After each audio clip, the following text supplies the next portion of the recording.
एक मसरूफ railway station के कोने में एक भिखारी बैठा करता था। उसका चेहरा धूल से आटा हुआ था, कपड़े फटे हुए थे और आंखों में मायूसी थी। दिन भर वो आने जाने वाले मुसाफिरों से भीख मांगता रहता। कभी कुछ मिल जाता तो कभी खाली हाथ रह जाता। एक दिन एक खूबसूरत सूट पहने एक आदमी स्टेशन में दाखिल हुआ। इसकी चमकती हुई जूतियाँ और कीमती घड़ी देखकर भिखारी समझा, ये आदमी तो बहुत अमीर है, आज तो मेरी अच्छी कमाई हो जाएगी। उसने फौरन इस आदमी के सामने हाथ फैला दिया। साहिब, खुदा के नाम पर कुछ दे दो, मैं बहुत गरीब हूँ। आदमी रुका और भिखारी की तरफ देखा। उसकी आंखों में हमदर्दी थी, लेकिन साथ ही एक सवाल भी था। तुम हर रोज लोगों से भीख मांगते हो, उसने कहा, लेकिन क्या तुमने कभी किसी को कुछ दिया है? भिखारी हैरान हुआ, मैं क्या दूंगा, मेरे पास तो खुद कुछ नहीं है। आदमी मुस्कुराया, तुम मुस्कुरा सकते हो, तुम किसी को दुआ दे सकते हो, तुम किसी की बात गौर से सुन सकते हो।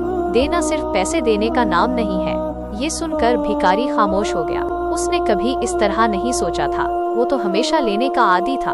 आदमी ने अपनी जेब से कुछ पैसे निकालकर भिखारी को दिए। ये लो, उसने कहा, लेकिन आज से तुम भी देना शुरू करो, चाहे थोड़ा ही सही। किसी को मुस्कुराहट दो, किसी की मदद करो। भिखारी ने पैसे ले लिए, लेकिन उसका दिल बदल चुका था। इस दिन से उसने भीख मांगने के साथ साथ लोगों को मुस्कुराना भी शुरू कर दिया। उसने देखा कि एक छोटी सी मुस्कुराहट भी किसी के चेहरे पर कितनी खुशी ला सकती है।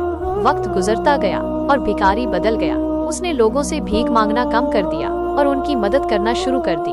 वो लोगों को रास्ता बताता, उनके बैग उठाने में मदद करता और उनको तसल्ली देता। आहिस्ता आहिस्ता लोगों ने उसकी इज्जत करना शुरू कर दी। एक दिन वही आदमी दोबारा स्टेशन पर आया। उसने भिखारी को देखा, जो अब मुस्कुराते हुए लोगों की मदद कर रहा था। आदमी ने उसके पास जाकर कहा, मुझे खुशी है कि तुमने मेरी बात समझी। याद रखना, देना हमेशा लेने से बेहतर